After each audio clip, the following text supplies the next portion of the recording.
দুনিয়ার আগুন হাতে লাগবে, হাত জ্বলবে, পাও জ্বলবে না। দুনিয়ার আগুন পায়ে লাগলে পা জ্বলবে, হাত জ্বলবে না। জাহান্নামের আগুন কেমন? নবীজি বলেন দুনিয়ার আগুনের থেকে 3000 গুণ তাপ হবে জাহান্নামের আগুনের। ওই জাহান্নামের আগুন শরীরের যে কোনো জায়গায় লাগা মাত্র কলিজা পর্যন্ত ভুনা হয়ে যাবে। ওরে যুবক,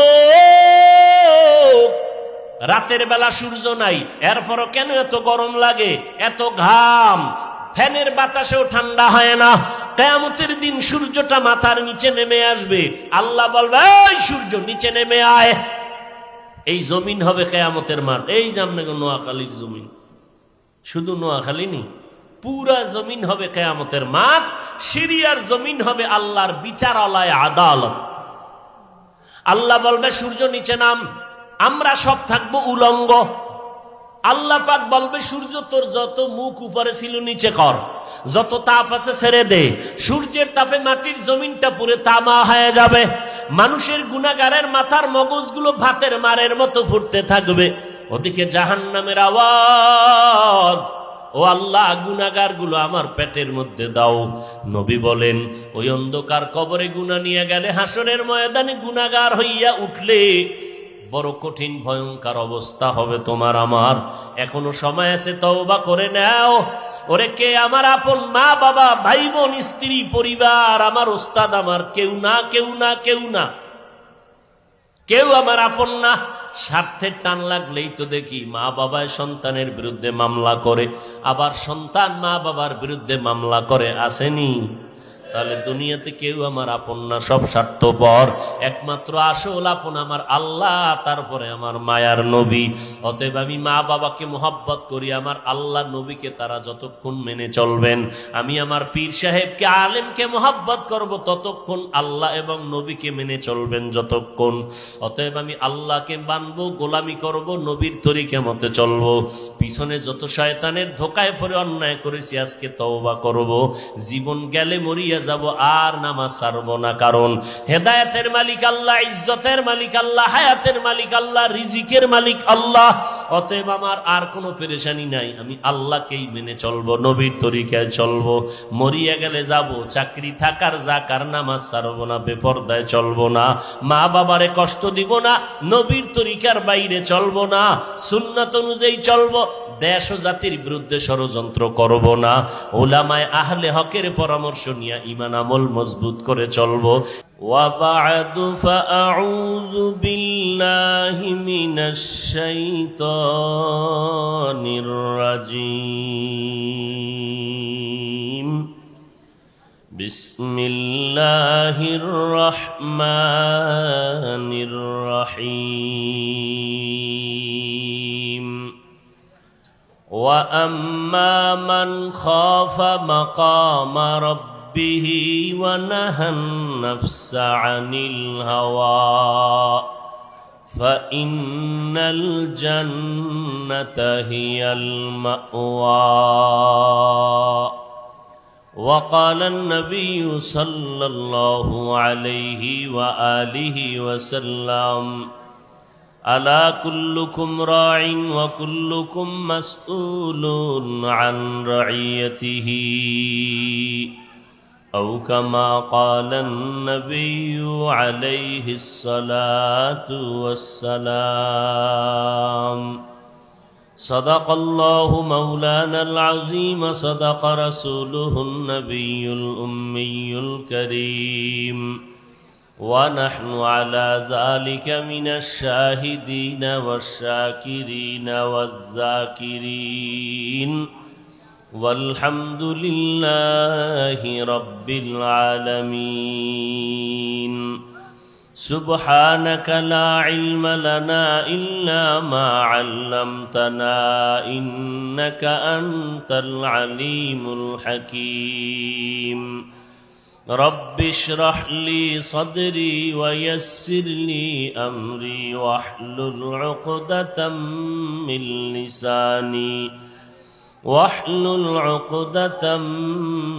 لساني يفقه قولي.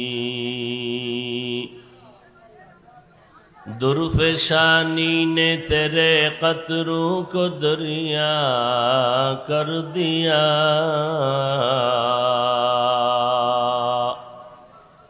दिल को रोशन कर दिया, आँखों को बीना कर दिया।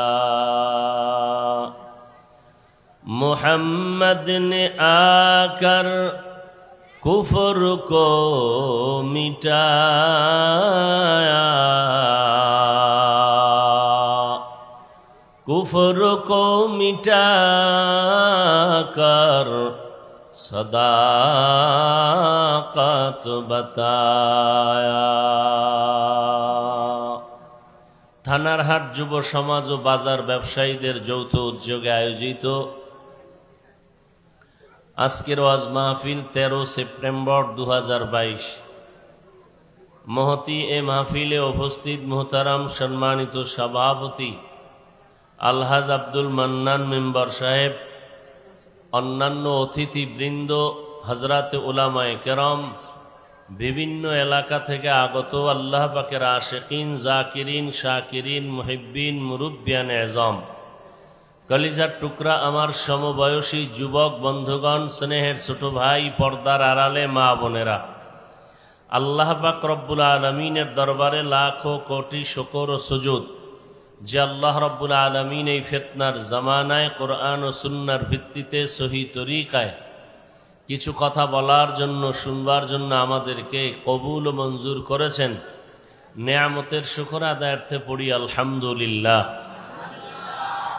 লক্ষ কোটি দরুদ ও সালাম সৈয়দুল মুরসালিন, রহমাতুল্লিল আলামিন, শফিউল মুজনিবিন, খাতামুন নবিয়্যিন, সৈয়দুস সাকালাইন, ইমামুল মুরসালিন হযরত মুহাম্মদুর রাসূলুল্লাহ সাল্লাল্লাহু আলাইহি ওয়া আলিহি ওয়াসাল্লামের উপর সর্বোপরি শুকর যাদের অক্লান্ত পরিশ্রমের মাধ্যমে আজ এই সুন্দর আয়োজন, সময় পরামর্শ অর্থ দিয়ে দোয়া করে উপস্থিত হয়ে মাইক, লাইট, প্যান্ডেলের ব্যবস্থাপনার মাধ্যমে সহযোগিতার হাত যারা বাড়িয়েছেন, এলাকার যুবক, বৃদ্ধ, ব্যবসায়ী, শ্রমিক, চাকুরিজীবী, বিভিন্ন শ্রেণী পেশার মানুষ, জনপ্রতিনিধি, প্রশাসন, উলামায়ে হযরত, আইম্মায়ে মাসাজিদ, প্রত্যেককেই আল্লাহ রব্বুল আলামিন খেদমতের বরকতে দুনিয়াতে শান্তি, পরকালে চির মুক্তির ব্যবস্থা করে দিন। দীর্ঘ সময় আপনারা হযরতে উলামায়ে কেরামদের পবিত্র জবানে দিক নির্দেশনামূলক আলোচনা শুনতেছিলেন। আমি আপনাদের দোয়া নেওয়ার আশায় অল্প কিছু কথা বলার নিয়তে কোরআনে হাকিমের এক আয়াতে কারিমা তেলাওয়াত করেছি। রাসূল আরবি সাল্লাল্লাহু আলাইহি ওয়া আলিহি ওয়াসাল্লামের অসংখ্য অগণিত অমীয় বাণী, হাদিস শরীফের মধ্য থেকে একটি হাদিস পড়েছি। আয়াত ও হাদিসের আলোকে ইখলাস ও রুহানিয়াতের সমন্বয়ে কিছু কথা বলার মতো, শুনবার মতো রব্বুল আলামিন আমাকে আপনাদের সবাইকে তৌফিক দান করুন। ওয়া আম্মা মান খাফা মাকামা রাব্বিহি ওয়া নাহান নাফসা আনিল হাওয়া ফাইন্নাল জান্নাতা হিয়াল মাওয়া। আল্লাহ বলেন, যারা আমার দরবারে দাঁড়াইয়া কিয়ামতের দিন হিসাব দেওয়ার ভয়ে নিজেকে গুনাহের থেকে হেফাজত করবে, আমি আল্লাহ তার স্থায়ী শান্তির ঠিকানা দিয়ে দিলাম জান্নাতুল মাওয়া। নবীজি বলেন, আলা কুল্লুকুম রাঈন ওয়া কুল্লুকুম মাসউলুন আন রাইয়াতিহি। হে দুনিয়ার উম্মতেরা, তোমরা খুব সাবধান, তোমরা প্রত্যেকেই দায়িত্বশীল। আল্লাহর দরবারে দায়িত্বের কারণে প্রত্যেককেই জবাবদিহিতার কাঠগড়ায় দাঁড়াতে হবে। নবীজি হাদিস সাহাবায়ে কেরামদের সামনে পেশ করলেন। সাহাবায়ে কেরামদের মধ্য থেকে কেউ আরজ করলেন, হে আল্লাহর রাসূল, আমরা যে দায়িত্বশীল, কার উপরে কি পরিমাণ দায়িত্ব আমাদের আছে, এ বিষয়ে বিস্তারিত একটু বললে আমরা উপকৃত হব। আল্লাহর রাসূল বললেন, জমিনের মধ্যে যারা অধীনস্থদের কর্তা, এই কর্তারা হলো অধীনস্থদের দায়িত্বশীল। যেমন মা বাবার অধীনে সন্তান, সন্তানের দায়িত্বশীল মা বাপ। ছাত্ররা ওস্তাদদের অধীনে, ওস্তাদ ছাত্রদের দায়িত্বশীল। স্ত্রী স্বামীর অধীনে, স্বামী স্ত্রীর দায়িত্বশীল। এরকম একজন ওয়ার্ডের দায়িত্বশীল মেম্বার, ইউনিয়নের দায়িত্বশীল চেয়ারম্যান, এমপি সাহেব তার আসনের দায়িত্বশীল, গোটা দেশ এবং জাতির দায়িত্বশীল সরকার, আর গোটা উম্মতের দায়িত্বশীল উলামায়ে আহলে হক। উলামায়ে আহলে হক। তাহলে কি বুঝলাম? আল্লাহ পাকের রসুল বলছেন যার যার দায়িত্বের অবহেলার কারণে আল্লাহর আদালতে জবাবদিহিতার কাঠগড়ায় দাঁড়াতে হবে। তাহলে মা বাবা সবসময় ফিকিরে থাকবেন সন্তানের দায়িত্বের খেয়ানত যেন না হয়। খেয়ানত হলে আল্লাহর আদালতে আসামির কাঠগড়ায় দাঁড়াতে হবে। শিক্ষক খেয়াল রাখবেন ছাত্রের দায়িত্ব পালনে যেন অবহেলা না হয়, খেয়ানত না হয়। যদি হয় তো আল্লাহর আদালতে দাঁড়াতে হবে। স্বামী স্ত্রীর দায়িত্ব খেয়ানত করলে আল্লাহর আদালতে দাঁড়াতে হবে। এইভাবে আল্লাহ পাক রব্বুল আলামিনের নবী বুঝায় দিলেন যার যতটুকু দায়িত্ব এতটুকু পালনের ফিকির করো, সতর্ক থাকো। নবী অন্য হাদিসে বলেন قال النبي صلى الله عليه وآله وسلم لا إيمان لمن لا أمانة له। নবীজি বলেন যার মধ্যে আমানতদারি নাই তার ঈমান নাই। অতএব আমানত বড় কঠিন একটা গুরুত্বপূর্ণ সম্পদ। আমানত সন্তান মা বাবার কাছে আমানত, ছাত্র শিক্ষকের কাছে আমানত, স্ত্রী স্বামীর কাছে আমানত। আল্লাহর দেয়া নেয়ামত, নেয়ামতের কদর করা, যথাযথ ব্যবহার করা। আর একজন সাহাবী দাঁড়াইয়া বললেন, হে আল্লাহর রসুল, যার অধীনে যারা আছে তাদের দায়িত্বশীল তারা, কর্তা যারা। আমি কারো অধীনে নাই, আমার অধীনেও কেউ নাই, তাহলে আমি কিসের দায়িত্বশীল? নবীজি বললেন ওয়ালি জাসাদিকা আলাইকা হাক্কা ওয়ালি নফসিকা আলাইকা হাক্কা। ও সাহাবায়ে কেরাম, প্রশ্ন একজনে করলেন আর এর বরকতে আপনারা জবাব শুনে নেন। যার অধীনে কেউ নাই এবং যিনি অন্য কারো অধীনেও নাই, মা নাই, বাবা নাই, সন্তান, পরিবার, স্ত্রী, কিচ্ছু নাই, আমি একা। নবী বলেন আপনি আপনার অঙ্গ প্রত্যঙ্গের দায়িত্বশীল এবং আপনি আপনার নফসের দায়িত্বশীল। সারাদিন বৃষ্টি, প্রতিকূল আবহাওয়া সারা দেশ জুড়ে, এরপরেও আল্লাহ পাক কিছু দিনের কথা বলার মতো, শুনবার মতো সুযোগ করে দিয়েছেন। এজন্য আপনারা বেজার না খুশি? বলেন আলহামদুলিল্লাহ। এখন এই ময়দানটার দাম কত? নবীজির হাদিস মতে এখন এই বাগানটা বেহেশতের বাগান হয়ে গেছে। রহমতের ফেরেশতা বাগানের চতুর্পার্শ্ব দিয়ে কাতারবন্দি হয়ে দাঁড়িয়ে আছে। আল্লাহ ঘোষণা দিতেছেন এই বান্দাগুলোকে যারা কোরআনের মজলিসে, হাদিসের মজলিসে, দ্বীনের মজলিসে বসলো, আমি আল্লাহ এদের জীবনের সব গুনাহ মাফ করে দিলাম। আল্লাহ মাফ করলে আপনার সমস্যা আছে? আল্লাহ কত বড় দয়াময়। কয় তোমরা এখানে বসছো, বসিয়া যদি দ্বীনের একটা মাসআলা শিখো, 100 নফল রাকাত নামাজের সওয়াবের বেশি সওয়াব পেয়ে যাবে। যদি এখানে বসে আল্লাহর মোহাব্বতে অধিক মাসআলা শিখো, তাহলে 1000 রাকাত নফল নামাজের থেকেও বেশি সওয়াব আল্লাহ দিয়ে দিবেন। তাহলে কত দামি মজলিস। অতএব লম্বা চওড়া ওয়াজ না, যেহেতু বৃষ্টি, এর মধ্যেও আল্লাহ সুযোগ দিছেন, নেয়ামতকে কদর করার চেষ্টা করি, একটু কথা বলারও সুযোগ দেন, আপনারাও শোনার সুযোগ নেন, আর যদি বলার সুযোগ না দেন তো কিভাবে বলবো? চারদিক থেকে আওয়াজ আসলে কথা কেমনে বলা যায়? মুখস্থ করে তো আর বয়ান করা যায় না।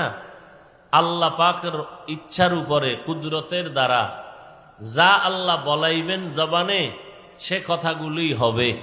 তবে যারা ময়দানে বসে থাকেন তাদের দিলের তামান্নার উপরে আল্লাহ পাক আলোচকের কথা অন্তরে দান করেন। এটা একটা চুম্বক। কেমন চুম্বক? ধরেন বাবা সন্তানকে ডাক দিল বা শিক্ষক ছাত্রকে ডাক দিল, আব্দুর রহমান জি, আব্দুর রহমান জি। চুম্বকের মতো টানতেছেনি, এও আসতে বলছে সেও আসতে বলল, এ যখন জোরে বলল সেও জোরে বলল।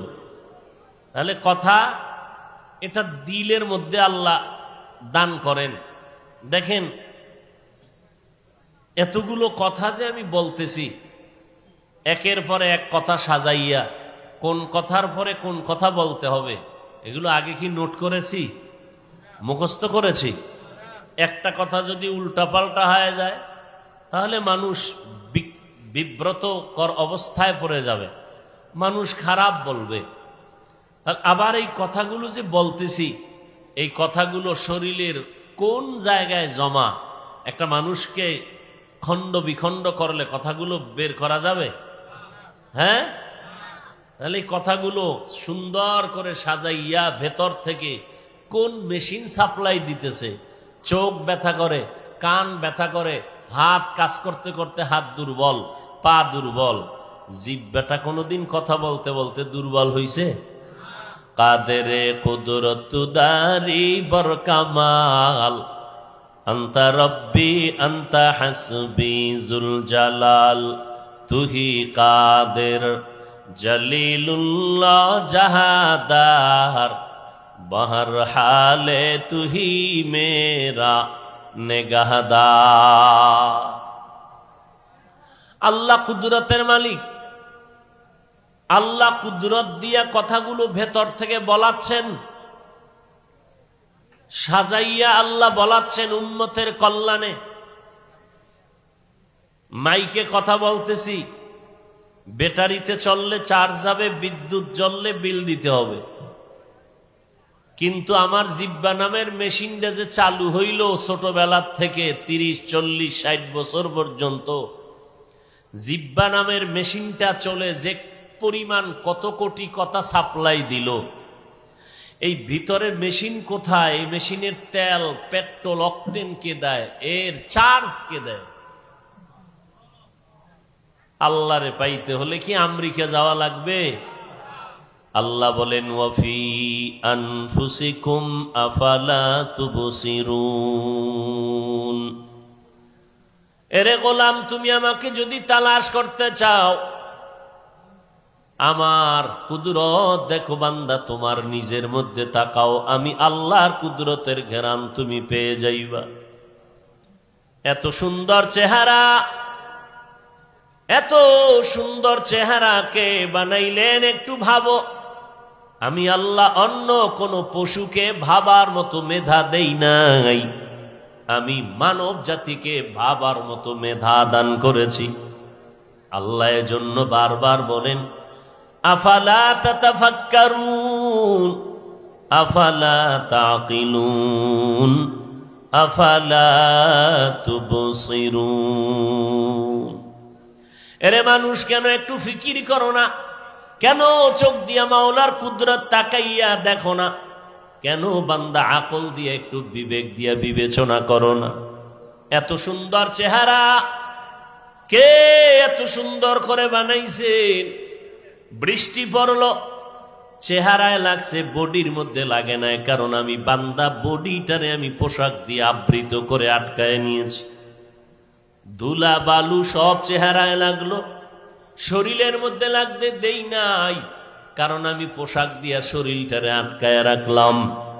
ও এলাকার মুসলমান, আকলমান, বুদ্ধিমান আল্লাহর বান্দারা, গোসল করার সময় গোসলখানায় গিয়া তুমি পোশাকটা খুলবা, চেহারা, যেই চেহারা এত রৌদ্র লাগলো, ধুলাবালু আর বাতাস আর পানি লাগলো, কিন্তু শরীরের মধ্যে পোশাকের কারণে লাগতে পারে নাই। কিন্তু মাওলা পাকের কুদরত, চেহারার মধ্যে কোনো সাবান লাগবে না, হালকা পানি দিয়ে ধুইয়া নাও, চেহারা পরিষ্কার হবে। আর যেই শরীরটারে পোশাক দিয়া তুমি আবৃত করে নিয়েছো, ওই পোশাক খোলার পরে দেখো সাবান না লাগাইলে ময়লা দূর হয় না। আমার আল্লাহরে কই তালাশ করো রে বান্দা, তোর কণ্ঠের আওয়াজের মধ্যে আমি মাওলার কুদরতের ঘ্রাণ, তোমার চেহারার ভেতর আমি আল্লাহর কুদরতের ঘ্রাণ। ওয়াফি আনফুসিকুম আফালা তুবসিরুন, ও বান্দা তুমি তোমার দিকে তাকাইয়া কেন দেখো না? নজর করো, আমি আল্লাহর কুদরতের ঘ্রাণ পাইবা। আমি আল্লাহ কেমন দয়া করে তোমারে আমি আল্লাহ বানাইছি। এ গোলাম, আমি আল্লাহ পাক রব্বুল আলামিন কুদরতের দরজা খুলিয়া তোমারে আদর করে বানাইছি।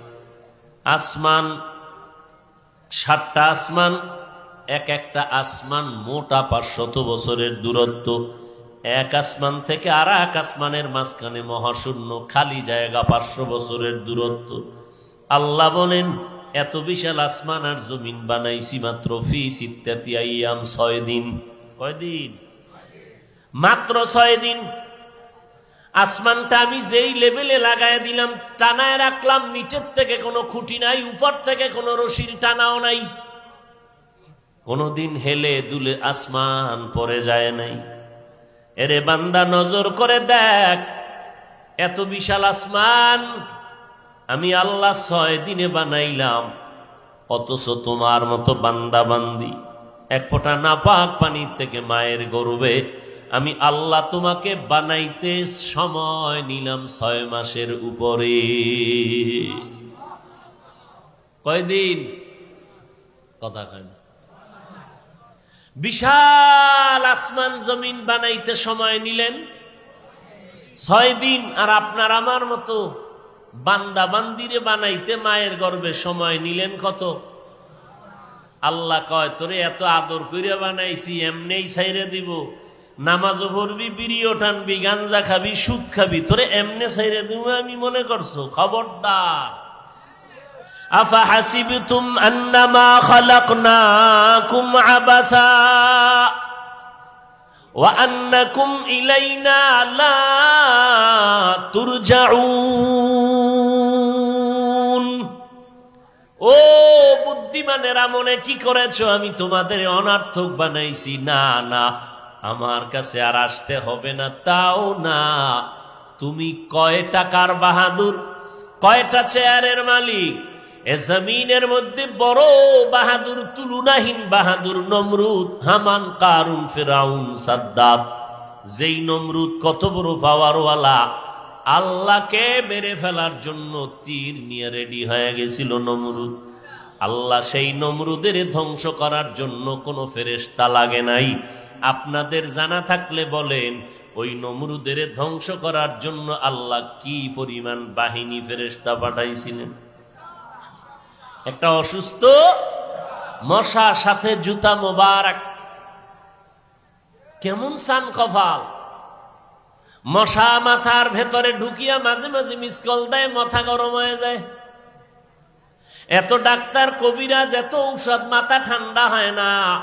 হঠাৎ জুতার সাথে মাথার সাথে মোলাকাত হয়ে গেল, হঠাৎ করে মাথাটা হিমেল হয়ে গেল। নমরুদ কয়, জুতার মধ্যে এত বরকত আগে জানি নাই। কর্মচারী রেডি হয়ে যা, বেতন দিব। তোর কাজ হইল মাথার সাথে জুতার বাড়ি মারবি, যত জোরে বাড়ি মারবি তত বেতন বাড়ায় দিব। এটা যেমন তেমন কপাল মনে করছেন। সেই নমরুদের আল্লাহ ধ্বংস করতে মশা ছাড়া কিছুই লাগে নাই। যেই ফেরাউন শুধু নিজেকে খোদা বলে নাই, বলছে আমি শুধু খোদা না, আনা রব্বুকুমুল আ'লা, আমি সব থেকে বড় খোদা। শুধু খোদা না বড় খোদা? সেই ফেরাউনকে আল্লাহ লোহিত সাগরের পানিতে চুবাইয়া ধ্বংস করে দিলেন। তো বাহাদুরি করিস না রে গোলাম, কিসের বাহাদুরি করবি? এলেম আছে, এলেম। আরে তোমার কি এলেম? আমার রসুল থেকে বেশি? এই মুসলমান, তোমার যে শিক্ষাগত জ্ঞান আছে আমার রসুল থেকে বেশি? ও বাবারা বলো, রসুল থেকে বেশি? রসুল কি বাহাদুরি করছেন? মায়ার নবী বারবার দোয়া করতেন, আল্লাহুম্মা জাআলনি ফি আইনি সাগীরা ওয়া ফি আয়ুনিন নাসি কাবীরা। ও দয়ার মালিক, আমার নজরে আমাকে বিনয়ী করে দাও, ছোট করে দাও। উম্মতের নজরে আমার মর্যাদা বাড়াইয়া দাও। আমার নবী যদি নিজেরে বিনয়ী হইয়া যা বিনয় হওয়ার দোয়া করে, ও বান্দা তোমার এলেম নিয়া বাহাদুরি করবা না। এলেমের বাহাদুরি অহংকারী, আল্লাহর রহমত থেকে অনেক দূরে। আমলের বাহাদুরি করেন না। আপনার আমল এক পালায় দিলে, আরে আপনার কেন, সারা দুনিয়ার মুমিনের আমল যদি এক পালায় দাও, নবী বলেন আবু বকর সিদ্দিকের আমলের পাল্লা ভারী হয়ে যাবে। কিসের বাহাদুরি করেন? টাকা পয়সা? আরে ভাই, আপনি এটা কোন থানা? সোনাইমুড়ি থানার 1 নম্বরের ধনী লোকটা নোয়াখালী জেলার ধনী লোকের কাছে দুর্বল। কথা বলেন না কেন? আবার জেলাওয়ালা টাকাওয়ালা, জেলার টাকাওয়ালা ঢাকার কাছে দুর্বল, তার টাকা আরো বেশি। ঢাকার টাকাওয়ালা বাহাদুরি করিও না, কারণ তোমার টাকার থেকে ইন্ডিয়ার ধনী লোকের টাকা বেশি। ইন্ডিয়াওয়ালা টাকার বাহাদুরি করবা না, তোমার থেকে বড় বাহাদুর আমেরিকায় বয়ে বয়ে গাঞ্জা খায়। আছে না নাই? অতএব ও বান্দা, সারা দুনিয়ার বাহাদুরেরাও বাহাদুরি করিস না, কারণ আমার মাওলার মতো বাহাদুর এই জমিন আসমানে আর কেউ নাই। কোটি টাকার মালিক দেখো, অভাব হয় না দূর, গরিব ঘুমায় আরাম করে মনটা বাহাদুর। ফেরাউনের লাশটা দেখো মিশর জাদু ঘরে, খায় না মাটি পোকা মাছি সবাই ঘৃণা করে। হৃদয় থাকিবে যার নম্রতা সদা, রহমত আসিবে সেথা প্রভুর ওয়াদা। বড়র বড়াই থাকলে দিলে রহমত আসবে না, নিজেকে নিজে ছোট মনে করিও সদা। উঁচু জমিন থেকে পানি নিচু জমিনে যায়, তেমনি খোদার রহমত আসে নম্রতা হৃদয়। ভোগ বিলাসের বাড়ি গাড়ি পরে রবে সব, থাকতে সময় স্মরণ করো আল্লাহ আমার রব। কে আমার রব? ইয়া আইয়ুহান নাস আনতুমুল ফুকারাউ ইলাল্লাহ ওয়াল্লাহু হুয়াল গানিয়্যুল হামিদ।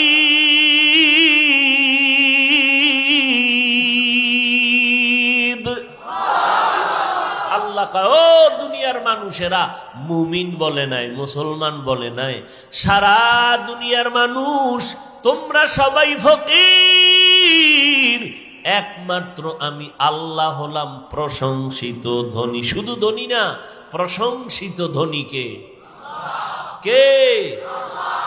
আল্লাহ তাআলা বলেন, দুনিয়াওয়ালারা এত টাকা, এত বাড়ি, এত গাড়ি, এরপরও গরিবের ঠকায়, গরিবের সাথে জুলুম করে, কর্মচারীর বেতনটা সময় মতো দেয় না, চাইতে গেলে গালি দেয়। আসেনি? তাহলে ওই বেচারার টাকা দিয়া হইল কি? লোকটা মানুষের সাথে যদি ভালো ব্যবহার না করে, এই টাকায় কি হবে?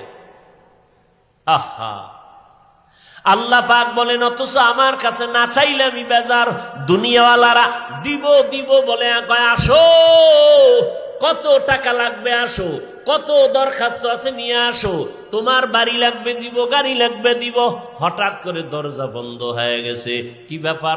4টার পরে দরজা খুলবে না। আবার দরজা খোলার টাইমে গিয়ে দেখলাম এত পরিমাণ সিরিয়াল, ওখানে ঢুকার কোনো কায়দা নাই। আল্লাহ বলেন আমি কেমন প্রশংসিত ধনী বান্দা, আমার দরজা সব সময় খুলে রাখলাম। ওয়া ইজা সাআলাকা ইবাদি আন্নি ফাইন্নী করিব উজিবু দাওয়াতাদ দাঈ ইজা দাআন ফালইস্তাজিবু লি ওয়াল ইউমিনু বি লাআল্লাহুম ইয়ারশুদুন। ও বান্দা, তুই আমার কাছে চাইতে দেরি, আমি দিতে মোটেও দেরি করব না। আমি দরজা খুলে রাখছি। রাতের গভীরে ডাক দিবি, আমি হাজির। জঙ্গলে গিয়া ডাকবি, আমি হাজির। সমুদ্রের মধ্যে ডাক দিবি, আমি আল্লাহ হাজির, আমি হাজির। অন্ধকারে ডাক দাও, আমি আল্লাহ হাজির। আলোর মধ্যে ডাক দিবা, আমি আল্লাহ হাজির। ধনী লোকটা ডাকবা, আমি আল্লাহ তোমার ডাকেও সাড়া দিব। গরিব লোকটা ডাক দিবা, আমি আল্লাহ সাড়া দিব। আমি আল্লাহ কোনো যাচাই বাছাই করব না, কারণ আমার কোনো অভাব নাই। অতএব বান্দা, যা প্রয়োজন চাইতে যদি পারো, আমি আল্লাহ চাওয়া মাত্র তোমাকে সব আশা পূরণ করে দিব। আতিনা ফি দারে দুনিয়া না হাসান, আতিনা ফি দারে উকবা না হাসান, ইয়া গিয়াসাল মুস্তাগীসিন ইহদিনা লাফতিখারা বিল উলুমি ওয়াল গিনা।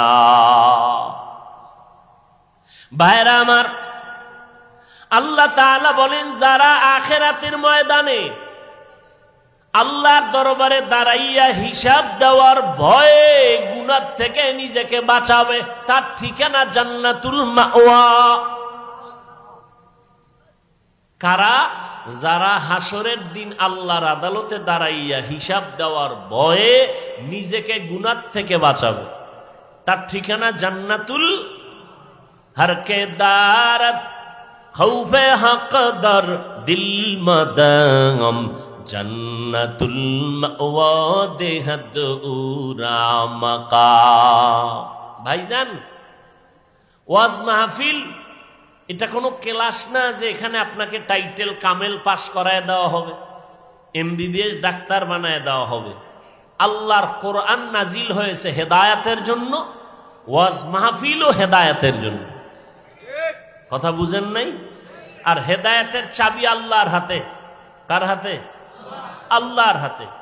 কার কথায় কখন দিল নরম হবে, হেদায়েতের বাতি আল্লাহ জ্বালায় দিবেন, কোন বান্দা জানার কোনো উপায় নাই। এজন্য দিলকে নরম করে বসেন। কিসের বড় বড় ভাব? হ্যাঁ, দুনিয়ার লাইনে আপনি দুর্বল, বড় বড় সবলওয়ালারাও ধ্বংস হয়ে গেল। আখিরাতের লাইনে আপনি আমি কোনো সীমানার মধ্যে নাই। আমি মাওলানা, আমি মুফতি সাহেব, আমি মুফাসসির, আমি মুহাদ্দিস, আমি খতিব সাহেব, আমি বড় বক্তা। কিন্তু একবার চিন্তা করে দেখেন, এই জমিনের মধ্যে বড় বড় আল্লাহওয়ালা, বড় বড় মুফাসসির, এদের 1000 ভাগের 1 ভাগও আমার মধ্যে নাই। আছে? হাটহাজারীর শাহ আহমদ শফি রহমাতুল্লাহ আলাইহি কত বড় আল্লাহওয়ালা, কত বড় ইলমওয়ালা, মৃত্যুর আগের দিন পর্যন্ত আল্লাহর বান্দা বুখারী শরীফের দর্শে বসতেন। দীর্ঘ টাইম যে কথা বলতে কষ্ট হয়, 2-2.5 ঘন্টা কিতাব পড়াইতেন ছাত্রদেরকে। এটা হাদিসের বরকত, হাদিসের বরকত। হাঁটতে পারে না, কথা বলতে পারে না, হাদিসের ক্লাসে বসছে, আল্লাহ বরকত আলাদা দিয়ে দিছে। এটা আল্লাহ প্রদত্ত, এটা বান্দার হাতে নাই। আচ্ছা, খুব খেয়াল করেন, একটু খেয়াল করেন যুবক ভাইরা, একটু খেয়াল করেন। আমরা যত বয়ান করি কোরআন হাদিসের, এই সব ইলম দেখেন কোরআন শরীফ, এই যে কোরআন শরীফ 250 গ্রাম ওজন নাই, 250 গ্রামও পাওয়ার কত? কোরআনের একটা ধারা তাফসির, খুব খেয়াল করো। এই তাফসিরের উপরে কেউ যদি তাফসির গুলো অধ্যয়ন করে, 1000 বছর হায়াত দিলেও তার তাফসির শেষ করতে পারবে না। পারবে? কোরআনের আরেক ধারার নাম ফতুয়া, ফিকহ। ফিকহের উপরে যদি যেই সমস্ত ফতুয়ার কিতাব লেখা, এগুলো যদি কেউ অধ্যয়ন করে, কোটি বছর অধ্যয়ন করলেও শেষ করতে পারবে না। কোরআনের এক ধারা। কোরআনের আর একটা ধারা হলো দর্শন, হিকমত। দর্শনের উপরে যেই পরিমাণ কিতাব লিখেছেন দার্শনিকগণ, এগুলো অধ্যয়ন করলে 1000 বছর চলে যাবে, শেষ করা যাবে না। 250 গ্রামের কোরআনটার মূল্য কত, ওজন কত? যদিও এটার ওজন 250 গ্রাম, কিন্তু হাকিকতে ওজন কত? গোটা দুনিয়ার মানুষও এর ওজন বহন করতে পারে না। আপনি চিন্তা করছেন এটা কেমন দামি কোরআন, যে কোরআনের দিকে তাকাইলেই সওয়াব। শুনবেন কথা, রসুলের হাদিস থেকে বলছি। নবীজি বলেন, ও বান্দা, আল্লাহর কোরআন এটা অন্যদের কিতাবের মতো কিতাব না, এটা কালামুল্লাহ। বলে এটার দাম কত? কয় যে পড়বে সে যেই পরিমাণ সওয়াব পাবে, যারা শুনবে সেই শুননেওয়ালাও সেই পরিমাণ সওয়াব পাবে। সুবহানাল্লাহ। আইয়ে না ভিতরে ভাব, না ভিতরে ভাব ঢুকছে। কিসের ভাব? আমলের। আচ্ছা, আপনারা আমলের যে ভাব দেখান, আপনারা আমল কবুলিয়তের গ্যারান্টি আছে? মাস্তানি করেন কেন আমল দিয়া?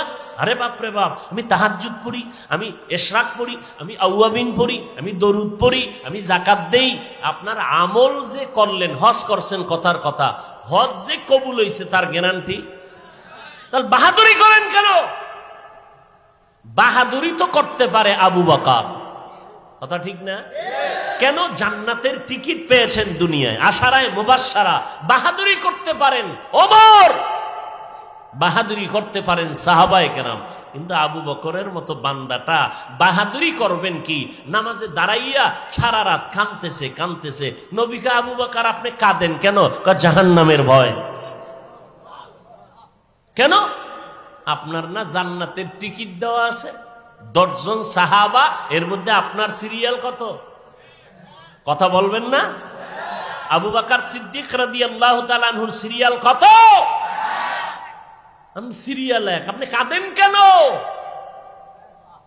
আবু বকর কান্না করে বলেন, পয়গম্বর, আমি একটা কাপড়ের দোকান দেই। বলবো? হেদায়েতের মালিক কে?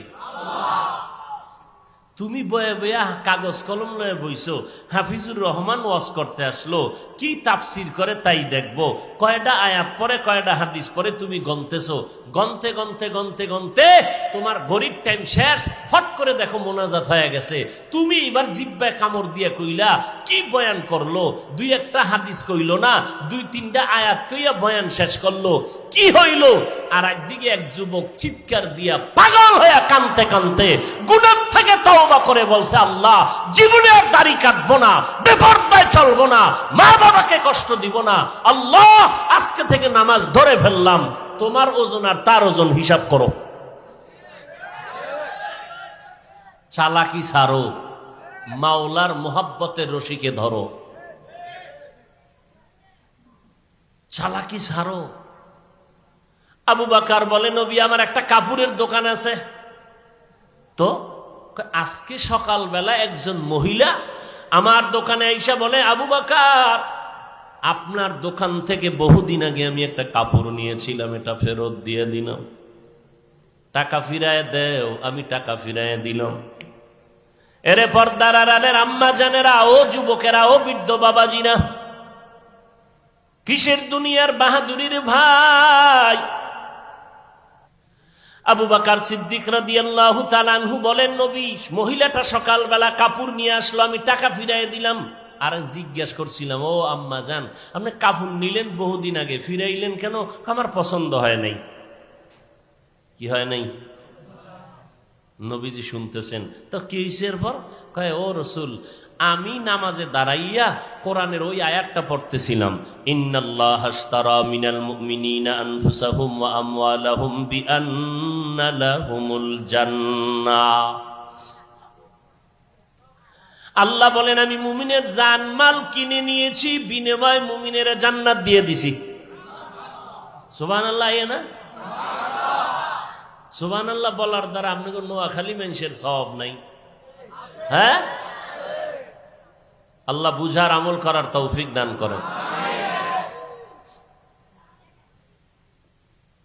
তো এটা তো খুশির কথা, আল্লাহ কইছে জান্নাত দিছি, জানমাল নিয়ে নিছি, তো খুশির খবর। কয়া রাসূলুল্লাহ, কিয়ামতের ময়দানে যদি আল্লাহ আমাকে জিজ্ঞাসা করে, আসামির কাঠগড়ে আবু বকর, আমি জান্নাত দিছি, তোমার জানমাল নিয়েছি, বলো আমার জান্নাতের জন্য কি করেছ? আমি আবু বকর বলবো, নামাজ পড়েছি, রোজা রাখছি, তেলাওয়াত করেছি, জিকির করেছি। আল্লাহ যদি কয় তোমার আমল তুমি নিয়ে যাও, আমার জান্নাত দিয়া দাও, কেন আল্লাহ? আল্লাহ যদি কয়, রে আবু বকর, যত আমল করছো আমি আল্লাহর কাছে পছন্দ হয় নাই। কি বুঝবেন বলেন তো? কেমনে বুঝাই? আবু বকরের মতো বান্দা নবী বলেন, যার পাল্লা সমস্ত দুনিয়ার মুমিনদের আমলের পাল্লা থেকে ভারী হবে।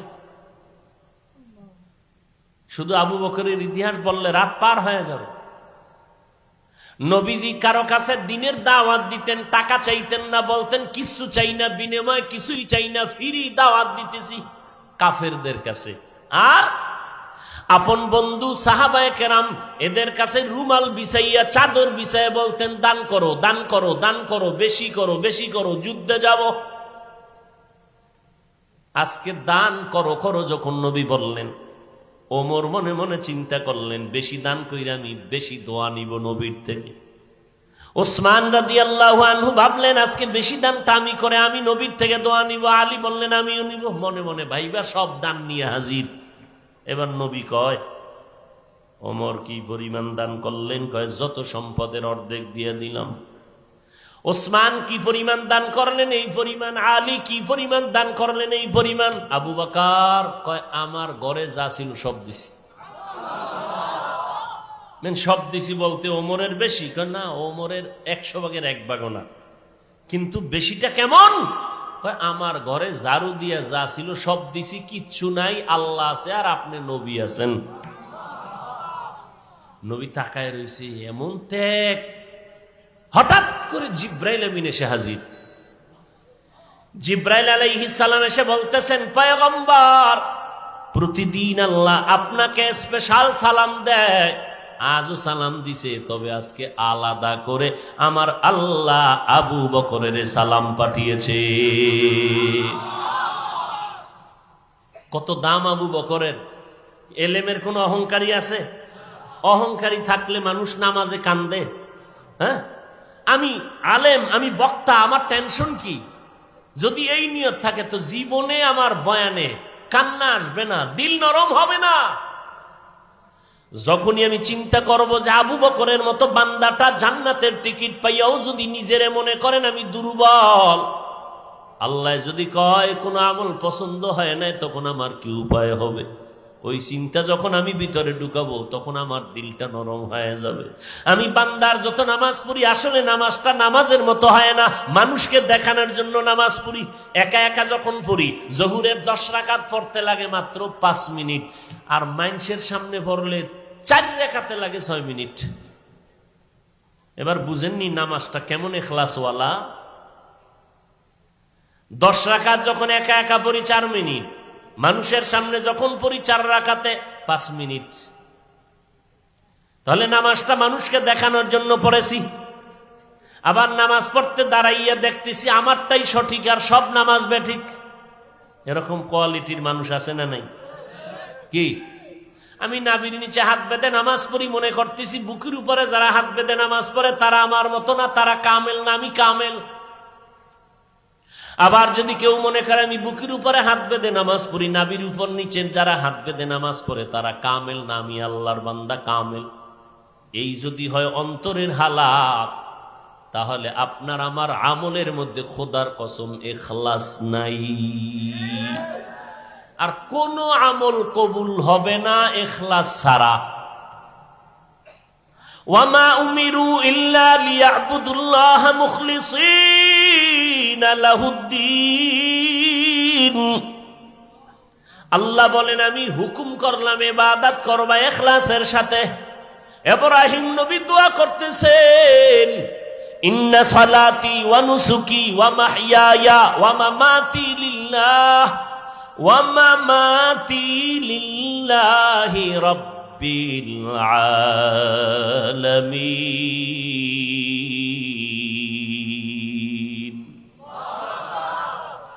আবু হানিফা ব্যবসা করছেন, ওমরে ফারুক ব্যবসা করেছেন, আমার নবী নিজেই ব্যবসা করেছেন, আবু বকর ব্যবসা করেছেন, ওসমান ব্যবসা করেছেন। ও ব্যবসায়ী ভাই, আল্লাহ বলেন বান্দা তোমাকে আমি আল্লাহ ব্যবসা করতে নিষেধ করি না, বরং কোরআনে আইন জারি করলাম, আহাল্লাল্লাহুল বাইআ ওয়া হাররামার রিবা। ব্যবসাকে হালাল করেছি, সুদ আমি হারাম করেছি, কারণ সুদ মানুষের অকল্যাণ ডেকে আনে। ব্যবসা হালাল। মদিনার নবী বলেন, ক্বালান নবী সাল্লাল্লাহু আলাইহি ওয়া আলিহি ওয়া সাল্লাম, আত-তাজিরুস সুদুকুল আমিন মা'আন নাবিয়্যিন ওয়াস সিদ্দিকিন ওয়াস শুহাদাই ওয়াস সালিহিন। ও ব্যবসায়ীরা, সততার সাথে যদি ব্যবসা করো, হারাম কথা না, হালাল কথা, মিথ্যা কথা না, সঠিকভাবে যদি নবীর তরিকায় ব্যবসা করো, আমি নবী ওয়াদা করলাম সাদিকিন, সালিহিন, শুহাদায়ে কেরাম, নবীদের সাথে তুমি জান্নাতে থাকবা। কোন ব্যবসায়ী যে মিথ্যা কসম খায়? দোকান থেকে, ঢাকার থেকে কাপড় কিনে আনছে, একটা লঙ্গির দাম 250। নোয়াখালী আপনার চাটখিল দোকানে ঢুকতে গিয়া খরচ হইছে আরো 50। কত হইল? কাপড় কিনছে কত, খরচ কত, টোটাল কত? এখন যদি বেচতে গিয়া কয় খোদার কসম 300 টাকায় কাপড় কিনছি, পুরা টাকা হারাম। সে কাপড় কিনছে 250, 300 বলল কেন? মিথ্যাবাদী। তো কেমনে বলবে কাপড় কিনেছি, আমার দোকান পর্যন্ত 300 টাকার উপরে খরচ, আপনি আমাকে 20 টাকা বাড়ায় দিবেন, না হয় পারবো না। এই হালাল ব্যবসায় মানুষ খুশি না বেজা? প্রতিদিন মানুষটা এক তাবিজে সোজায় বলবে যে না, আর কোন দোকানে যাবো না, কাপড় চুপুর লাগলে এই দোকানে আসবো, কারণ এই লোকটা কখনো মিথ্যা। তাহলে কাস্টমার কমলো না বাড়লো? হ্যাঁ, নবীর তরিকা ছাড়া শান্তি নাই, ইখলাস ছাড়া আমল কবুল হবে না। ও আল্লাহর বান্দা, আল্লাহ বলেন আমার দরবারে দাঁড়াইয়া হিসাব দেওয়ার ভয়, আবু বকর ভয় করিয়া নামাজে দাঁড়ায় কান্না করেন। ওমরে ফারুক ঈদের দিন দরজায় তালা লাগাইয়া কান্না করেন, আমার কি উপায় হবে হাসরের ময়দানে। আপনার আমার কান্না তো নাই, ওই কেউ যদি কান্না করে তারে দেইখা কত আল্লাহর বান্দারা ঠাট্টা করে, করেনি?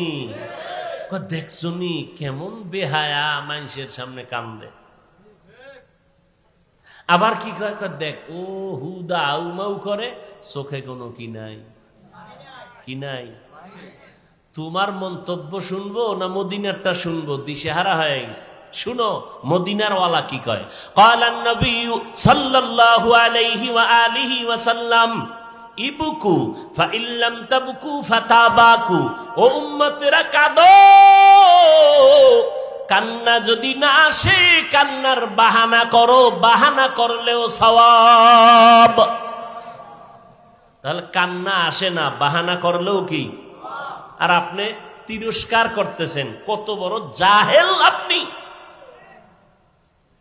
কত বড় হতভাগা আপনি জানেন? রসুল কয় কান্না করো, আল্লাহ কোরআনে কয় বেশি কাঁদো। ফালইয়াজহাকু কালিলা, কম হাসো, ওয়ালিয়াবকু কাসীরা, বেশি কাঁদো। কেন? আল্লাহ কান্নাকে বেশি পছন্দ করেন। আর কান্নাওয়ালার দোয়া কখনো খালি ফেরত যায় না। কাঁদবো কেন? জাহান্নামের আগুনের শাস্তির ভয়। ও আল্লাহর বান্দা, অমুক হুজুরে কেমন, অমুক লোকটার ছেলে কেমন, অমুক হাজি সাহেব কেমন, সব বাদ দেন। নিজের ছেলের হিসাব করেন, মেয়েটার হিসাব করেন, স্ত্রীর হিসাব করেন। কারণ আপনার ছেলে মেয়ে স্ত্রী যদি হাসরের ময়দানে বিপদে পড়ে, আপনাকে জবাব দেওয়া লাগবে, বাঁচার উপায় নাই। এই জন্য নবী তাবিজ দিয়ে গেছেন ১৫০০ বছর আগে, ও সন্তানের মা বাবা, সন্তান যদি ৭ বছরে পড়ে তখন নামাজের দাওয়াত দাও। ১০ বছর যখন হয়ে যাবে তখন তুমি শাসন করিয়া নামাজের মুসাল্লায় উঠাও। শাসনের নামে শোষণ করবা না, সাবধান। সন্তান অন্যায় করছে, কি পরিমাণ কয়, একটা ধমক দেওয়ার উপযুক্ত পরিমাণ অন্যায়। তো একটা ধমক দাও, দুইটা দিলে দ্বিতীয়টা হবে জুলুম। শিক্ষকেরা ছাত্র অন্যায় করেছে, কি পরিমাণ কয়, একটা বেতের বাড়ি খাওয়ার মতো ওজন পরিমাণ অন্যায়, কথা একটা দাও, দুইটা দেওয়া জুলুম। এইবার কয় যে অন্যায়টা যে করলো তার ওজন কেমন, ওই ওজন পরিমাণ বেতের বাড়িটা দিও। ওজন হইল মাত্র 50 গ্রাম, তুমি বেতের বাড়ি দিছো 250 গ্রাম, জুলুম। জান্নাত পাওয়া এত সোজা? অনেক সোজা, যদি আল্লাহর এবং রসুলের তরিকা মানিয়ে চলে, সব সহজ। আর যে মানবে না ওর জন্য সব বাঁকা। আল্লাহ তাআলা বলেন, বান্দা পেছনে যত অন্যায় করেছো তওবা করে নাও। অন্যের দিকে আঙ্গুলটা না দিয়া নিজের দিকে দাও। অন্যের দোষ চর্চা না করিয়া নিজের হিসাব করো। আজকে এই ময়দানে আমরা সবাই বসে আছি, আমি চেয়ারে বসে বয়ান করি, কিন্তু এলাকার একটা মানুষও জানে না আমি কত বড় অপরাধী, অন্যায়কারী। কত মানুষ আইসা বললে, হুজুর আমার বাচ্চাটার একটু দম করে দেন, অসুস্থ। কত মানুষ আইসা একটু পানি পরে নাই, বলে হুজুর পানিতে দম দেন, আমার আব্বা বিছনায় পড়ে আছে। মানুষ যদি জানতো আমি কত বড় অন্যায়কারী, কেউ আমার সম্মানের জায়গায় বসাইতো না। ঠিক আপনি আপনার জায়গায় চিন্তা করেন, এই মোবাইল নামের গজব হাতে নিয়ে কি পরিমাণ অন্যায় করলেন। একটু নিজেরে নিজে প্রশ্ন করেন, এই মোবাইলের কারণে কত গুনার করার কারণে আজ হাত না পাক, চোখ না পাক, জিহ্বা না পাক, অন্তর না পাক। ও আল্লাহর বান্দা, আজকে মোনাজাত, সবাই মোনাজাত দিতেছি, ডানে কান্না করে, বামে কান্না করে, আমার চোখে কেন পানি নাই? গুনার কারণে দিলটা পাথর হয়ে গেছে। পুলিশে আসামি ধইরা থানায় নিয়ে, আরে বেত্রাঘাত, আরে ভিডা, কোনো কান্না নাই, চোখে পানি নাই। পুলিশে ফিডাইতেছে আসামিরে, কোনো কান্নাও নাই, চোখে পানিও নাই। অথচ আল্লাহর এক বান্দা বয়ান করতেছে, 200 হাত দূরে বই একটা যুবক হাউমাউ করে চিল্লাইতেছে। একটু চিন্তা করে বলো, ওই যুবকের কে বেত দিয়া মারলো, কেন কাঁদতেছে? আল্লাহ পাকের কুদরত বড় কঠিন। আসলে আমরা দুনিয়া চিনছি, দুনিয়াটা বুঝি, আখেরাত চিনি না, আখেরাত বুঝতেও চাই না, খেয়াল করিয়াও শুনি না। যদি খেয়াল করে শুনতাম, কথাগুলো দিলের মধ্যে গিয়া দাগ কাটত। ও আল্লাহর বান্দা, অন্যের হিসাব পরে মিলাও, নিজের হিসাবটা মিলাইয়া এখনো সময় আছে, তওবা করে নাও। ও ভাইজান, আমরা যারা নবীর তরিকা মতে টুপি দাড়ি রাখলাম, নামাজ পড়ি, পর্দা করি, হালাল খাই, দুনিয়ার সব বিধর্মীরা আমাদের পিছনে লেগে আছে। মাদ্রাসা বন্ধ, ওয়াজ মাহফিল বন্ধ, কোরআনের আওয়াজ বন্ধ। এই ষড়যন্ত্রে বিধর্মীরা কাজ করে কি করে না? আবার এদের সাথে একদল অন্তর নাপা কলা মুনাফেক মুসলমানও সহযোগিতা করে, আছে না নাই? এইবার আমার প্রশ্ন, এত দুশ্মনের মাঝেও দুই চোখ দিয়ে তাকাইয়া আল্লাহকে সাক্ষী রেখে বলেন, রসুলের তরিকায় যারা চলি, আমগো সম্মান কি কম? তাহলে কিয়ামতের দিন, যেদিন ক্ষমতা একক হবে আল্লাহর, সেদিন কেমন সম্মান হবে? ও আল্লাহর বান্দারা, আমি তো আপনাদের এই কথা বলি না যে সবাই চাকরি ছেড়ে দেন, স্কুল কলেজ ভার্সিটি ছেড়ে মাদ্রাসা আসেন, না, একবারও বলি না। কেউ বললে আমি তা সমর্থন করি না, বরং আমি দিল খুলে বলে যাই, রে যুবক, স্কুলে আসেন আলহামদুলিল্লাহ, কলেজে পড়েন আলহামদুলিল্লাহ, চাকরি করেন আলহামদুলিল্লাহ, ব্যবসা করেন আলহামদুলিল্লাহ, ডাক্তারি পড়েন, ইঞ্জিনিয়ারিং পড়েন, প্রফেসর হবেন আলহামদুলিল্লাহ, সব করেন, কোনো বাধা নাই। আল্লাহও বাধা দিবে না, নবীও বাধা দিবেন না। তবে দাবি মাত্র একটা, আমার মালিক আমার আল্লাহ, আর আমার কেউ আপন নাই। আমার নবীর তরিকা ছাড়া দুনিয়াতে আর আদর্শ জমিনে না, পবিত্র আদর্শ আর একটাও নাই। যেই নবীর আদর্শ পাইয়া মক্কার বর্বর মানুষগুলো পবিত্র হয়ে গেল, ওই আল্লাহর হুকুম মতো নামাজ পড়বেন, নবীর তরিকায় চলবেন, মা বাবার খেদমত করবেন, ওলামায়ে কেরামের পরামর্শ নিয়ে চলবেন। কারণ আমি কোরআন বুঝি না, হাদিস পড়তে পারি না, আরবি কোরআন বুঝি না, আরবি বুখারী পারি না। এখন আমি ইসলাম নিয়ে চলতে হলে যারা হাদিস পারে, কোরআন পারে, তাদের কাছে যেতে হবে না? তাদের কাছে যাওয়ার মানে তার গোলামি করব না, তিনি আমাকে জান্নাতের পথ দেখাবেন, ওই পথে আমি চলবো। তিনি নবীর সুন্নতের আমল বলবেন, আমি তা মেনে চলবো। গোলামি করব আল্লাহর, আদর্শ মানবো মদিনার। আমরা দুনিয়ার কোন বান্দার গোলাম হতে পারবো? হওয়াও জায়েজ নাই। গোলামি করব কার? গোলামি করব আল্লাহর, আদর্শ মানবো মদিনার। তবে আল্লাহর গোলামি, নবীর আদর্শ আমি চিনি না, যারা চিনে তাদের কাছে গিয়ে আমি চিনিয়া আমল করব। ও আল্লাহর বান্দারা, আজকে নামাজ পড়েন, বলবেন হুজুর কথা তো সুন্দর, নামাজ পড়া দরকার, কিন্তু কেমনে? চাকরি বাকরি করিয়া, ব্যবসা করিয়া, স্কুল কলেজে পড়িয়া পারি না নামাজ পড়তে। এবার আকল আল্লাহ দিয়েছেন, একটু চিন্তা করেন। আপনার আমার মতো যুবক, স্কুল কলেজে পড়ুয়া, দাড়িওয়ালা, নামাজি যুবক, মিথ্যা বলবেন না, আছে না নাই? বালিশে মাথা লাগায় 1 মিনিট নিজের বিবেক নামের আদালতকে প্রশ্ন করবেন, আমার মতো যুবক স্কুল কলেজে পড়িয়া যদি দাড়ি রেখে নামাজ পড়ে, আমি পারবো না কেন? আমার মতো যুবক র্যাব, আর্মি, পুলিশ, বিডিআরের চাকরি করে, দাড়িওয়ালা, নামাজি আছে না নাই? আপনার বিবেকটাকে জিজ্ঞাসা করেন, আপনি কেন পারবেন না? আপনার আমার মতো যুবক ব্যবসা করে, কোটি টাকার মালিক, 1 টাকাও হারাম খায় না, নামাজ ছাড়ে না, নাই? আপনি কেন পারবেন না রে বাবা? আপনার আমার মতো যুবক নদীর মধ্যে মাছ ধরে, সময় মতো নামাজ পড়ে, নামাজ ছাড়ে না, বলেন আপনি কেন পারবেন না? মতো যুবক ময়দানে কৃষি কাজ করে, সময় মতো নামাজ আদায় করে, নবীর তরিকায় চলে, বলেন আপনি কেন পারবেন না? আপনার আমার মতো কত চাকরিজীবী ব্যবসায়ীরা নবীর তরিকায় চলে, আপনি কেন পারবেন না? ও আল্লাহর বান্দা, আল্লাহর মুহাব্বত নিয়ে তওবা করেন, অবশ্যই সব সম্ভব। যদি আল্লাহর ভয় থাকে, জাহান্নামের ভয় থাকে, তাহলে আমার ব্যবসাও সম্ভব, নামাজ পড়াও সম্ভব। ও আল্লাহর বান্দা, পেছনে যত অন্যায় করেছি, এখনো তো আমার আল্লাহ দয়ার নজর দিয়ে তওবার দরজা দিয়ে ডাকে, বান্দা পাহাড় সম পরিমাণও যদি গুনাহ করো, তওবা কর, আমি জিন্দেগীর সব গুনাহগুলো মাফ করে দিব। ও বান্দা, আমি আল্লাহর মতো গফফার, সত্তার, রহমান আর রহিম কেউ নাই। আমি আল্লাহ ক্ষমার দরজা খুলে রাখলাম। 2 ফোঁটা চোখের পানি ছেড়ে তওবা কর। কারণ কে মাওলানা, কে বক্তা, কে শ্রোতা, কে ইমাম, কে মুক্তাদি, কে ওস্তাদ, কে ছাত্র, 3টা সাদা কাফনে যেদিন ঢুকবেন, ওই দিন আর লেখা থাকবে না কে পীর কে মুরিদ, লেখা থাকবে?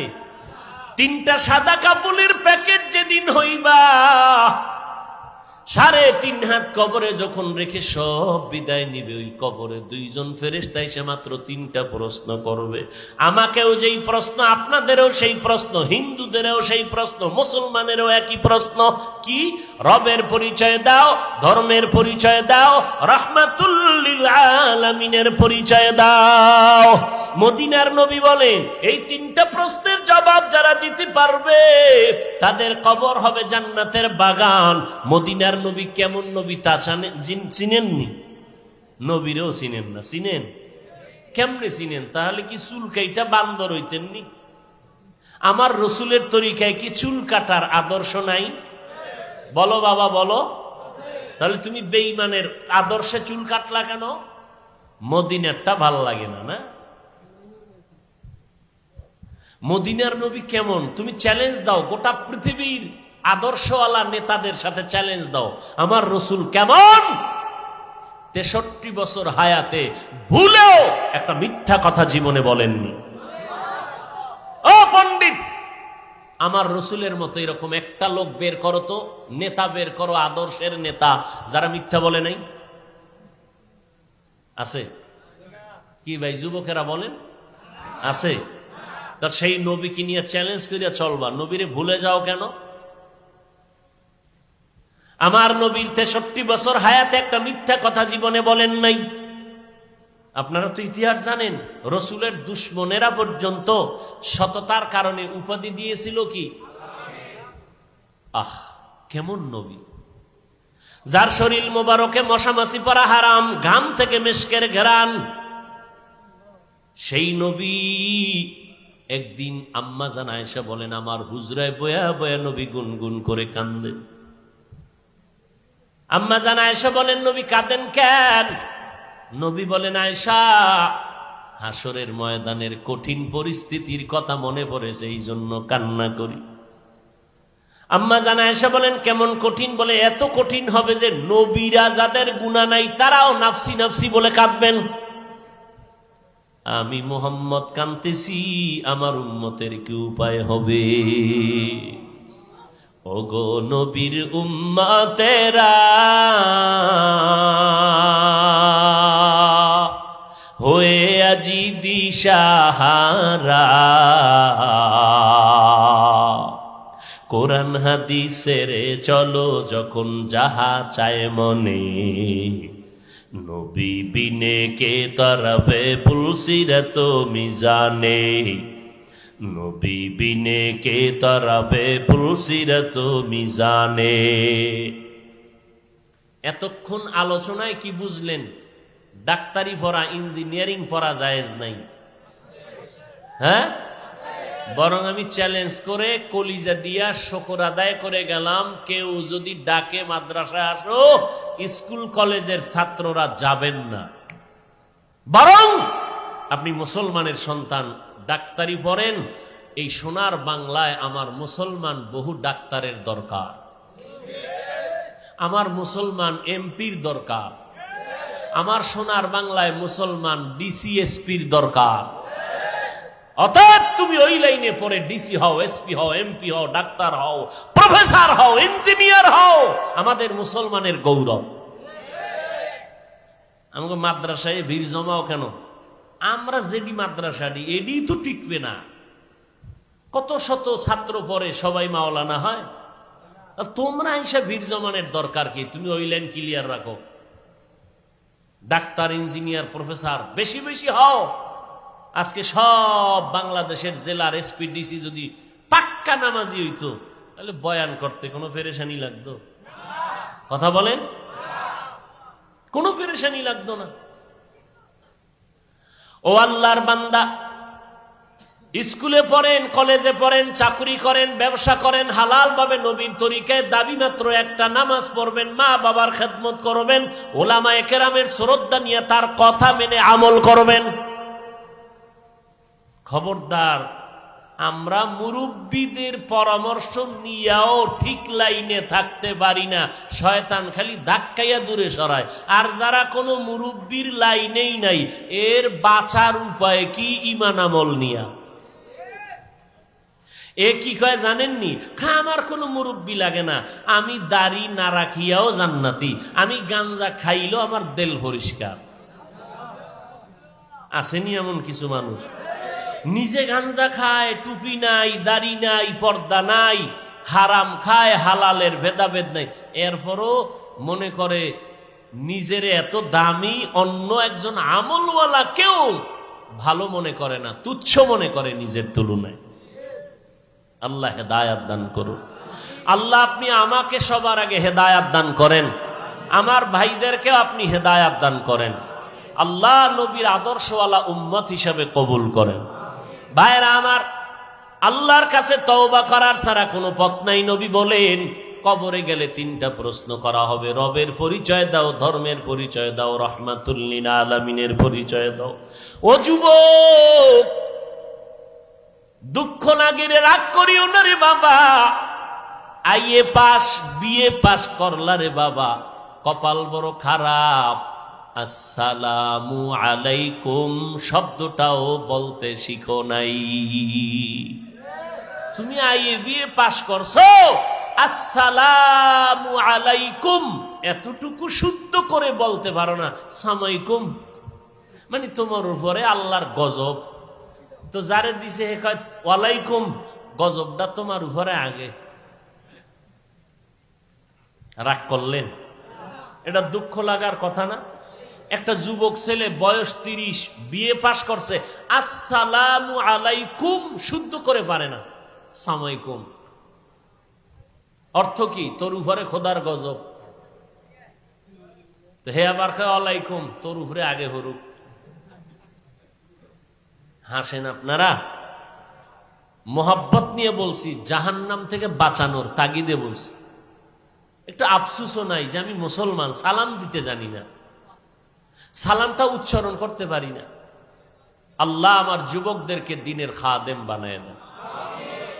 মদিনার নবী কি বলছেন? যুবকের দ্বারা আমি মুহাম্মদের দ্বীনের ক্ষেত্রে উপকার বেশি হয়েছে। ও যুবক ভাই, আজকে থেকে তওবা করবেন। ওই অন্ধকার কবরে যাওয়ার আগে তওবা করে নেন। কয়দিন আর বাহাদুরি করবেন? এই মহামারী করোনায় কত যুবকের লাশ চলে গেল। আল্লাহর কাছে তওবা করেন, মনে মনে বলবেন, হে আল্লাহ, আমার মতো যুবক স্কুল কলেজে পড়ে, চাকরি করে, ব্যবসা করে, নামাজ পড়ে, আমি কেন পারবো না? শয়তানে বুঝি আমারে ধোকা দিয়ে দূরে সরায় রাখছে। আজকে থেকে তওবা করে নিলাম, এক ওয়াক্ত নামাজ ছাড়বো না, বেপরদায় চলবো না, দাড়ি কাটবো না, নবীর তরিকার বাহিরে চলবো না, মা বাবারে কষ্ট দিব না, ওলামায়ে কেরামের বিরুদ্ধাচরণ করবো না, দেশ ও জাতির বিরুদ্ধে ষড়যন্ত্রে লিপ্ত হব না। কারণ যদি গুনাহ নিয়ে কবরে যাই, 3টা প্রশ্নের জবাব যদি দিতে না পারি, মদিনার নবী বলেন ওই কবর হবে জাহান্নামের টুকরা।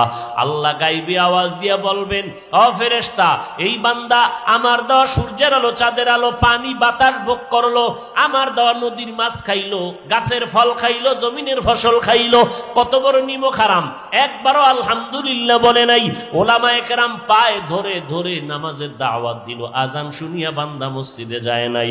এখন আর দেরি করবা না, কবরটাকে জাহান্নামের বিছানা দিয়া দাও, জাহান্নামের সাথে রাস্তা বানাও।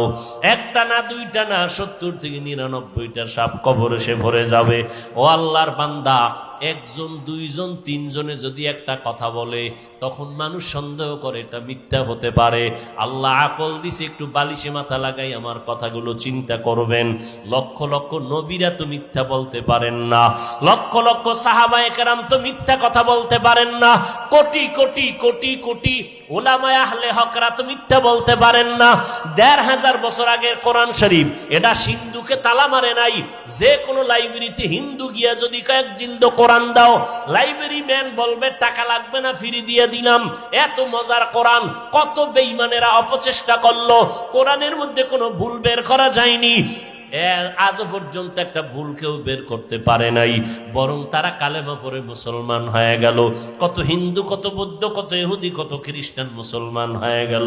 ও আল্লাহর বান্দা, ওই কোরআনে জান্নাতেরও বয়ান আছে, জাহান্নামেরও বয়ান আছে। আপনাদের ঈমান আকীদা কি কোরআন ভুল আছে? বুঝা শুনে কইন। এখন কিন্তু কিয়ামতের আলামত, কঠিন থেকে কঠিন ফিতনা। কি ফিতনা? কয় কোরআনেও জাল আছে।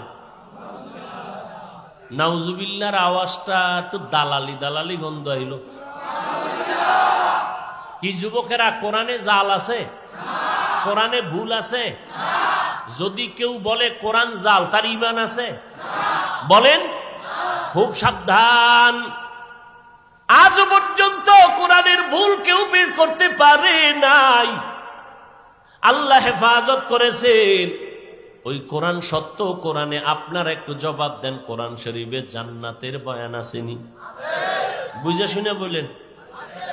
জাহান্নামের বয়ান আসেনি?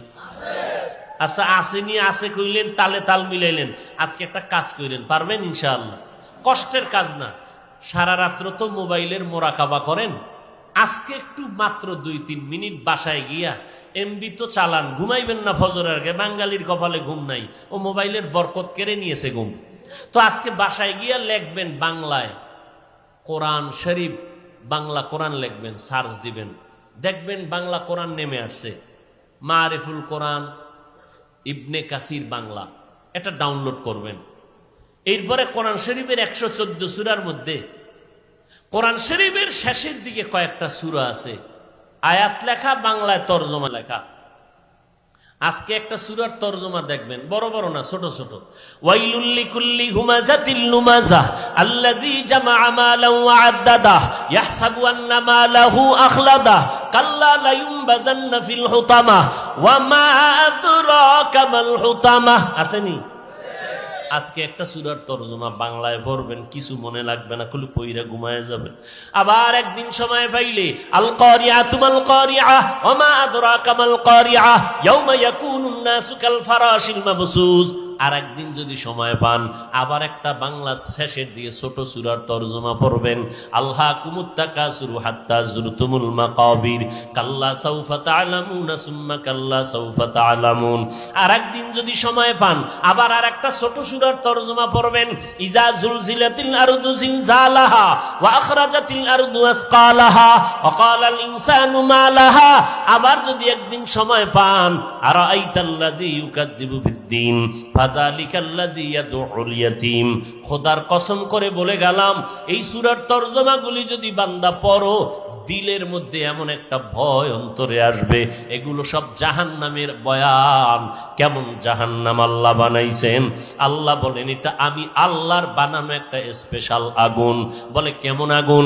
দুনিয়ার আগুন হাতে লাগবে, হাত জ্বলবে, পাও জ্বলবে না। দুনিয়ার আগুন পায়ে লাগলে পা জ্বলবে, হাত জ্বলবে না। জাহান্নামের আগুন কেমন? নবীজি বলেন দুনিয়ার আগুনের থেকে 3000 গুণ তাপ হবে জাহান্নামের আগুনের। ওই জাহান্নামের আগুন শরীরের যে কোনো জায়গায় লাগা মাত্র কলিজা পর্যন্ত ভুনা হয়ে যাবে। ওরে যুবক,